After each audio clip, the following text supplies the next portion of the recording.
ನಮಸ್ಕಾರ ಸಮಸ್ತ YouTube channel ವೀಕ್ಷಕರಿಗೆ ನನ್ನ ನಮಸ್ಕಾರಗಳು. ನಾವು ಕೊಳ್ಳೇಗಾಲದಿಂದ ಮಹದೇಶ್ವರನ ಬೆಟ್ಟಕ್ಕೆ ಚಾರಣ ಹೊರಟಿದ್ದೀವಿ. ಆ ಚಾರಣದ ಕೆಲವು ತುಣುಕುಗಳನ್ನು ನಿಮ್ಮೊಂದಿಗೆ ನಾನು ಹಂಚ್ಕೊಳ್ತಾ ಇದ್ದೀನಿ.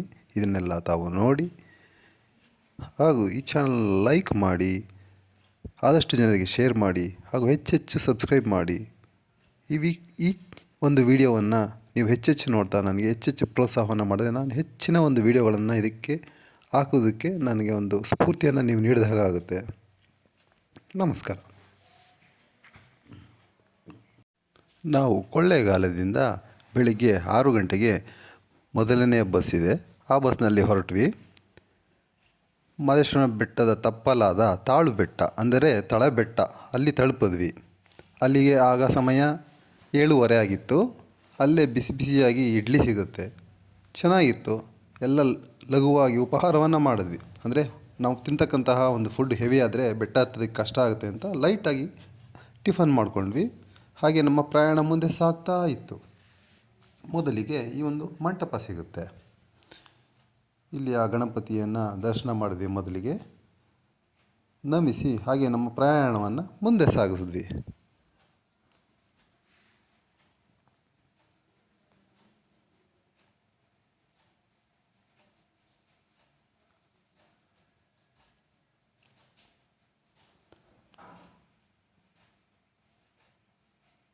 ನೋಡಿ, ಈ ಸ್ಥಳ ಒಂದು ಎಷ್ಟು ಹಚ್ಚ ಹಸಿರಾಗಿ ಇರುತ್ತೆ. ಪ್ರಕೃತಿಯನ್ನು ಸೊಬಗನ್ನು ನಾವು ನೋಡ್ತಾ ಸವಿತಾ ನಮ್ಮ ಒಂದು ಚಾರಣವನ್ನು ಮುಂದೆ ಸಾಗಿಸ್ಬೇಕು ಅಂದರೆ ಬೆಳಗಿನ ಒಂದು ವಾತಾವರಣ ಚೆನ್ನಾಗಿರುತ್ತೆ. ಬಿಸಿಲು ಬರೋದಕ್ಕೂ ಮುಂಚೆ ನಮ್ಮ ಚಾರಣವನ್ನು ಶುರು ಮಾಡೋದ್ರಿಂದ ಅಂತಹ ಒಂದು ಆಯಾಸ ಏನು ಆಗಲ್ಲ. ನೋಡಿ, ಹೋಗಬೇಕಾದ್ರೆ ಹೀಗಿರುತ್ತೆ. ಕಲ್ಲುಗಳನ್ನು ಹಾಸಿರ್ತಾರೆ ಈ ಒಂದು ನಡೆಯುವಂಥ ಒಂದು ದಾರಿಯಲ್ಲಿ. ಹೀಗೆ ನಮ್ಮ ಚಾರಣ ಮುಂದೆ ಸಾಗ್ತಾ ಸಾಗ್ತಾ ಈ ಒಂದು ಪ್ರಕೃತಿಯ ಸೊಬಗನ್ನು ನೋಡ್ತಾ ನಮ್ಮ ಚಾರಣ ಮುಂದೆ ಸಾಗ್ತಾ ಇದೆ.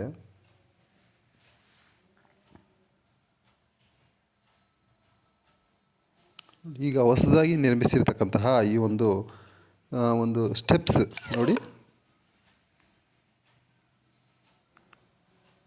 ಇದಿನ್ನೂ ಪೂರ್ಣಗೊಂಡಿಲ್ಲ. ಇದು ಶುರುವಾಗಿ 1-2 ವರ್ಷವೇ ಆಗೋಗಿದೆ. ಆದರೆ ಇದು ನಿಧಾನವಾದ ಗತಿಯಲ್ಲಿ ಸಾಗ್ತಾ ಇದೆ.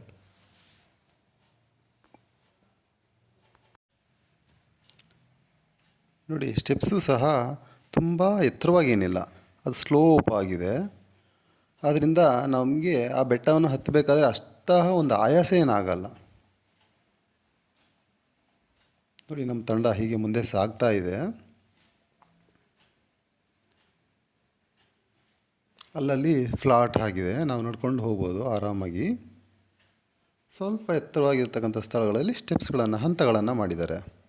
ಅಲ್ಲಲ್ಲಿ ಸ್ವಲ್ಪ ಇನ್ನು ಆ ಒಂದು ಏನಿದೆ ಕಾಮಗಾರಿ ಪೂರ್ಣಗೊಂಡಿಲ್ಲ.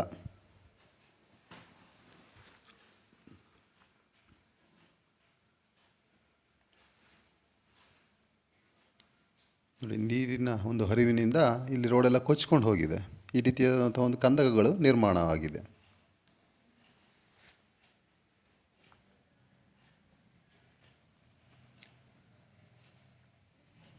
ಬೆಳ್ಳಂಬೆಳಗ್ಗೆನೆ ನಾವೇ ಮೊದಲಿಗೆ ಶುರು ಮಾಡ್ಕೊಂಡಂತಹ ಚಾರಣ ಆಗಿರೋದ್ರಿಂದ ಇಲ್ಲಿ ಜನಗಳು ಯಾರೂ ಕಾಣಿಸ್ತಾ ಇಲ್ಲ. ನೀವೇನಾದರೂ ಹೊರಟ್ರೆ ಒಂದು ಸ್ವಲ್ಪ ತಡವಾಗಿಯೇ ಹೋಗ್ಬಿಡಿ, ಆಗ ನಿಮಗೆ ಜನರ ಒಂದು ಒಡನಾಟ ಸಿಗುತ್ತೆ. ನಮ್ಮ ಚಾರಣದ ಹಾದಿಯಲ್ಲಿ ಹಾಗೆ ಬಸ್ಸಿನ ಒಂದು ಮಾರ್ಗನೂ ಸಹ ಪಕ್ಕದಲ್ಲೇ ಹೋಗ್ತಾ ಇರುತ್ತೆ. ಅಲ್ಲಲ್ಲಿಗೆ ಈ ಒಂದು ದಾರಿಗೆ ನಮ್ಮ ಕಾಲು ಹಾದಿನೂ ಸಹ ಕನೆಕ್ಟ್ ಆಗ್ತಾ ಹೋಗುತ್ತೆ. ನೋಡಿ, ಈ ಕಡೆ ಬಸ್ಗಳು ಹೋಗೋಂತಹ ಒಂದು ಮಾರ್ಗ ಇದೆ, ಇದು ಕಾಲ್ದಾರಿ. ನೋಡಿ, ಈ ಕಾಲ್ದಾರಿಯಲ್ಲಿ ನಾವು ಹೊತ್ಕೊಂಡು ಹೋಗ್ತಾ ಇರ್ತೀವಿ. ಇಲ್ಲೇನು ಭಯ ಅಂತೂ ಏನಿಲ್ಲ, ಯಾವುದೇ ಪ್ರಾಣಿಗಳು ಆ ಥರ ಅಂಥದ್ದೇನು ಇರಲ್ಲ. ಯಾಕೆಂದರೆ ಯಾವಾಗಲೂ ಸಹ ಇಲ್ಲಿ ಜನಗಳು ಓಡಾಟ ಇದ್ದೇ ಇರೋದ್ರಿಂದ ಪ್ರಾಣಿಗಳು ಆ ಥರ ಏನು ಬರೋದಿಲ್ಲ. ಆದರೆ ನೀವು ಹೋದರೆ ಒಂದು 5-6 ಜನರ ಸದಸ್ಯರ ಒಂದು ಗುಂಪು ಇರಲಿ.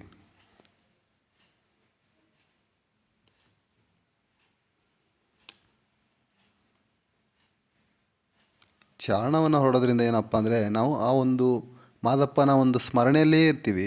ಆತನ ಒಂದು ಸ್ಮರಣೆಯಲ್ಲೇ ನಡೀತಕ್ಕಂತಹ ಒಂದು ಚಾರಣ ತುಂಬ ಅದ್ಭುತವಾಗಿರುತ್ತೆ. ಅದ್ಭುತವಾದಂತಹ ಒಂದು ಅನುಭವಗಳನ್ನು ನಮಗೆ ಕೊಡುತ್ತೆ.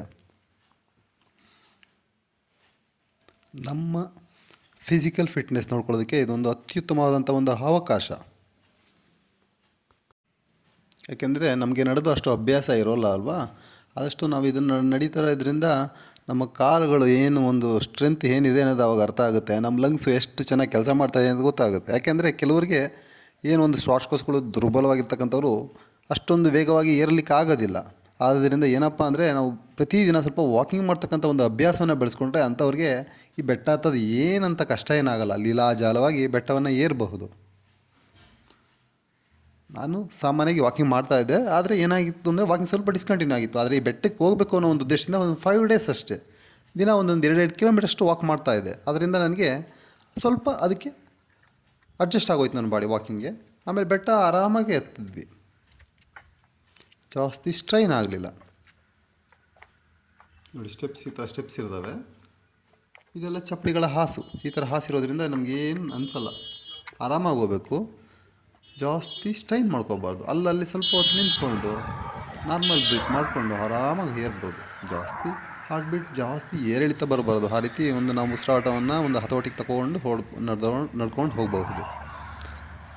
ತುಂಬ ಆಯಾಸ ಅನ್ನಿಸ್ತಂದರೆ ಒಂದು ಸ್ವಲ್ಪ ಕೂತ್ಕೊಳ್ಳೋದು, ಚೆನ್ನಾಗಿ 1-2-3 ನಿಮಿಷಗಳ ಕಾಲ ರೆಸ್ಟ್ ಮಾಡಿ ಡೀಪ್ ಬ್ರೀತ್ ಮಾಡೋದು, ಉಸಿರು ತೊಗೊಳ್ಳೋದು, ಉಸಿರು ಬಿಡೋದು, ಈ ರೀತಿ ಗಮನಿಸ್ತಾ ಇರಬೇಕು. ಉಸಿರನ್ನು ನಿಧಾನವಾಗಿ ಉಸಿರಾಟ ಒಂದು ಸ್ಥಿಮಿತಕ್ಕೆ ಬಂದ ಮೇಲೆ ಮತ್ತೆ ನಮ್ಮ ಒಂದು ಚಾರಣವನ್ನು ಕಂಟಿನ್ಯೂ ಮಾಡೋದು.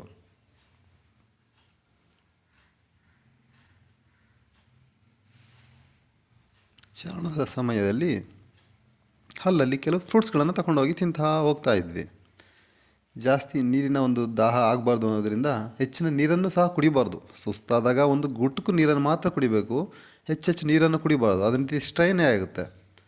ತುಂಬ ಬಾಯಾರಿಕೆ ಅನ್ನಿಸಿದಾಗ ಆರೆಂಜ್ ಅಥವಾ ಮೂಸಂಬಿ ಹಣ್ಣು ಈ ಥರ ಕೆಲವು ಆದಷ್ಟು ಲಿಕ್ವಿಡ್ ಇರ್ತಕ್ಕಂಥ ಕೆಲವು ಫ್ರೂಟ್ಸ್ಗಳನ್ನು ಸೇವನೆ ಮಾಡೋದ್ರಿಂದ ನಮಗೆ ಒಂದು ರೀತಿ ಹೊಸ ಚೈತನ್ಯ ಬರುತ್ತೆ, ಸುಸ್ತಾಗಲ್ಲ, ಆಯಾಸ ಕಡಿಮೆ ಆಗುತ್ತೆ.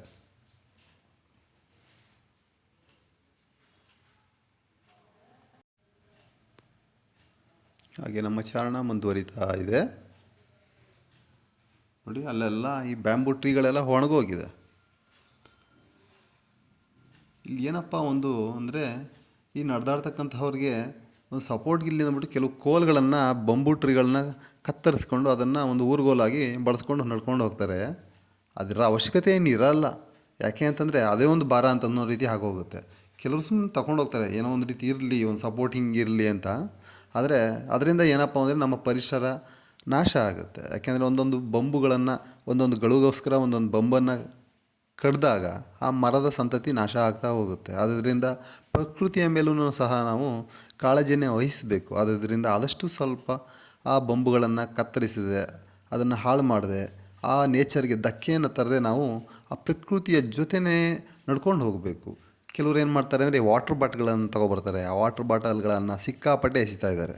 ಅದರಿಂದ ಒಂದು ಆ ಕಾಡಿನ ಒಂದು ಏನು ಒಂದು ನೈಜತೆ ಏನಿದೆ ಹಾಳಾಗ್ತಾ ಬರ್ತಾ ಇದೆ. ಆದ್ದರಿಂದ ನಾವು ಪ್ರಕೃತಿಯ ಮೇಲೂ ಸ್ವಲ್ಪ ನಾವು ಕಾಳಜಿನ ವಹಿಸಬೇಕು. ಯಾಕೆಂದರೆ ಪ್ರಕೃತಿ ನಮಗೆ ತುಂಬ ಅದ್ಭುತವಾದಂಥ ಒಂದು ಕೊಟ್ಟಿರೋದು. ಏನಪ್ಪ ಅಂದರೆ ನಮಗೆ ಎಲ್ಲನೂ ಸಹ ಕಾಡಿದ್ರೇ ನಾಡು. ಆದ್ದರಿಂದ ಆ ಒಂದು ಕಾಡನ್ನು ನಾವು ರಕ್ಷಣೆ ಮಾಡ್ಕೋಬೇಕು. ಮಾದಪ್ಪ ಇದ್ದಂತಹ ಒಂದು ಸ್ಥಳ ಇದು. ಅವರು ವಾಸಿಸಿರ್ತಕ್ಕಂಥ, ನಡೆದಾಡಿರ್ತಕ್ಕಂಥದ್ದು ತಪೋಭೂಮಿ. ಅವರು ನೆಲೆಸಿರ್ತಕ್ಕಂತಹ ಈ ಭೂಮಿಯಲ್ಲಿ ಪ್ರತಿಯೊಂದು ಕಲ್ಲು ಬಂಡೆಗಳಲ್ಲೂ ಸಹ ಮಾದಪ್ಪ ವಾಸ ಮಾಡ್ತಾ ಇರ್ತಾರೆ. ಆದ್ದರಿಂದ ನಾವು ಆ ಒಂದು ಕಾಡನ್ನು ಗೌರವಿಸಬೇಕು. ಅಲ್ಲಿ ಬಂದು ಯಾವುದೇ ರೀತಿಯಾದಂತಹ ಕೆಟ್ಟ ಒಂದು ಕೆಲಸಗಳನ್ನು ಮಾಡೋಕ್ಕೆ ಹೋಗಬಾರ್ದು. ಆದುದರಿಂದ ಅಲ್ಲಿ ಬಂದಾಗ ಮಾದಪ್ಪನ ಸ್ಮರಣೆಯಲ್ಲಿ ಇರಿ. ಒಂದು ನಿಮ್ಮ ಚಾರಣವನ್ನು ಸುಸೂತ್ರವಾಗಿ ನಡೆಸ್ಕೊಂಡು ಹೋಗಿ. ಅಲ್ಲಿ ಹೋಗ್ತಾ ಇದ್ದಂಗೆ ಇದು ಆನೆ ದಿಬ್ಬ ಅಂತ ಸಿಗುತ್ತೆ. ಅಲ್ಲಿ ಕೆಲವು ಹೊತ್ತುಗಳ ಕಾಲ ವಿರಮಿಸಿದ್ವಿ. ಮಾದಪ್ಪನ ಒಂದು ಸ್ಮರಣೆಯನ್ನು ಮಾಡ್ತಾ, ಧ್ಯಾನವನ್ನು ಮಾಡ್ತಾ ಕೆಲ ಸಮಯ ಅಲ್ಲೇ ಕಳೆದ್ವಿ. ಆಗ ಮತ್ತೆ ನಮಗೆ ಆಯಾಸ ಕಡಿಮೆ ಆಗಿ ಹೊಸ ಚೈತನ್ಯ ಬಂತು. ಅಲ್ಲಿಗೆ ನಮ್ಮ ಅರ್ಧ ಚಾರಣ ಮುಗಿಯಿತು. ಹಾಗೆ ಮತ್ತೆ ಮುಂದೆ ಸಾಗ್ತಾ ಬಂದ್ವಿ. ಅಲ್ಲಿ ಕೆಲವು ಕಂದಕಗಳನ್ನು ನೋಡ್ತಾ, ಆ ಪ್ರಕೃತಿಯ ಒಂದು ಸೌಂದರ್ಯವನ್ನು ನೋಡ್ತಾ ಆನಂದಿಸ್ತಾ ಹಾಗೆ ನಿಂತ್ಕೊಂಡ್ವಿ. ನೋಡಿ ಹೇಗಿದೆ ನಾವು ನಡೆದು ಬಂದಂಥ ಹಾದಿ. ಇಲ್ಲಿ ನಿಂತ್ಕೊಂಡು ನೋಡ್ತಾ ಇದ್ದರೆ ಆ ಕಡೆಯಿಂದ ಬರ್ತಾ ಇರ್ತಕ್ಕಂಥ ವೆಹಿಕಲ್ಗಳು ಓಡ್ತಾ ಇರೋದೆಲ್ಲ ನಮಗೆ ಕಾಣಿಸುತ್ತೆ. ಅಷ್ಟು ದೂರದಿಂದ ನಾವು ಇಲ್ಲಿ ತನಕ ನಡ್ಕೊಬಂದ್ಮಾ ಅಂತ ನಮಗೆ ಒಂದು ಫೀಲ್ ಆಗುತ್ತೆ. ಹೀಗೆ ಕಂಟಿನ್ಯೂ ಆಗ್ತಾ ಈಗ ಬಂದ್ವಿ. ಇದೇ ಬಂದು ಮಾದಪ್ಪನ ಬೆಟ್ಟ ಇರತಕ್ಕಂಥ ಊರಿನ ಒಂದು ಸ್ಥಳ, ಅಲ್ಲಿ ಸ್ಟಾರ್ಟಿಂಗ್ ಪಾಯಿಂಟು. ಇಲ್ಲಿ ಬಂದು ಒಂದು ದೇವರ ವಿಗ್ರಹಗಳನ್ನು ಇಟ್ಟಿದ್ದಾರೆ ಮರದ ಕೆಳಗಡೆ. ಈ ಒಂದು ಮರದ ಕೆಳಗಡೆ ಬಂದು ರೆಸ್ಟ್ ಮಾಡಿದ್ವಿ. ನೋಡಿ, ಇವರೆಲ್ಲ ಯಾತ್ರಾರ್ಥಿಗಳೆಲ್ಲ ಬಂದು ಹೀಗೆ ನಡೆದು ಇಲ್ಲೆಲ್ಲ ವಿರಮಿಸ್ತಾ ಇದ್ದಾರೆ. ಇದು ಬಸ್ ರೂಟು. ಹಾಗೆ ನಾವು ಈಗ ನಮ್ಮ ಲೆಫ್ಟ್ಗೆ ಹೋಗ್ತೀವಿ. ನೋಡಿ, ಈ ಡೌನ್ಗೆ ಹೋಗ್ತೀವಿ ಇಳಿದು.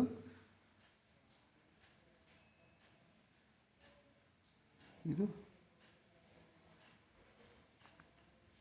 ಡೌನ್ಗೆ ಇಳಿದು ಹಾಗೆಯೇ ಮುಂದೆ ಸಾಗ್ತಾ ಹೋದರೆ ಇದು ನೇರ ಮಾದಪ್ಪನ ಸನ್ನಿಧಿ ಹತ್ರ ನಮ್ಮನ್ನು ಕರ್ಕೊಂಡು ಹೋಗುತ್ತೆ.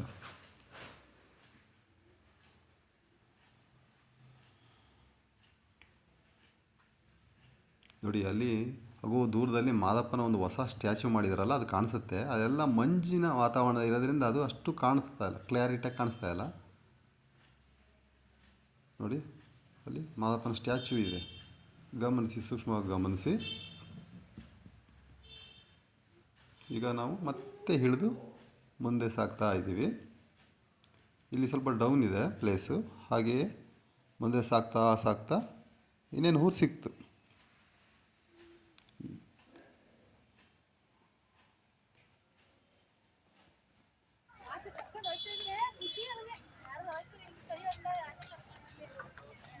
ಇದು ಮಾದಪ್ಪನ ಒಂದು ಬಂಡೆ ಇದೆ. ಮಾದಪ್ಪ ಬಂದು ಸ್ನಾನ ಮಾಡಿ ತಮ್ಮ ಜಟೆಯನ್ನು ಹರಡಿಕೊಂಡು ಇಲ್ಲಿ ಒಣಗಿಸ್ಕೊಳ್ತಾ ಇದ್ರಂತೆ, ಈ ಒಂದು ಬಂಡೆಯ ಕಲ್ಲಿನ ಮೇಲೆ. ಅದೊಂದು ಪ್ಲೇಸ್ ತುಂಬ ಚೆನ್ನಾಗಿದೆ ನೋಡಿ. ಇದು ಬಂಡೆ ಕಲ್ಲು, ಸುತ್ತ ಮಂಟಪ ಕಟ್ಟಿದ್ದಾರೆ.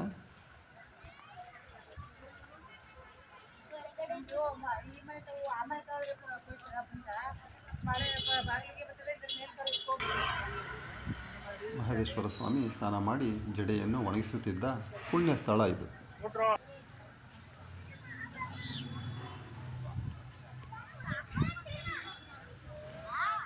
ಈಗ ಮಹದೇಶ್ವರನ ಬೆಟ್ಟದ ಸ್ಥಳಕ್ಕೆ ಬಂದು ತಲುಪಾಗಿದೆ. ನಮ್ಮ ಚಾರಣ ಮುಕ್ತಾಯವಾಗಿದೆ. ಇನ್ನು ಹೋಗಿ ಆ ಮಾದಪ್ಪನ ಒಂದು ದರ್ಶನವನ್ನು ಪಡೆದು ಕೃತಾರ್ಥರಾಗತಕ್ಕಂಥದ್ದೊಂದೇ ಬಾಕಿ. ಚಾರಣ ಅದ್ಭುತವಾಗಿದೆ. ತಾವು ಹೆಚ್ಚೆಚ್ಚು ಚಾರಣಗಳನ್ನು ಮಾಡಿ ಭಗವಂತನ ಕೃಪೆಗೆ ಪಾತ್ರರಾಗಿ ಎಂದು ಆಶಿಸ್ತೀನಿ. ಧನ್ಯವಾದಗಳು. ನಿಮಗೆ ಈ ವಿಡಿಯೋ ಇಷ್ಟ ಆಗಿದರೆ ಲೈಕ್ ಮಾಡಿ ಹಾಗೂ ಇನ್ನಿತರರಿಗೆ ಶೇರ್ ಮಾಡಿ.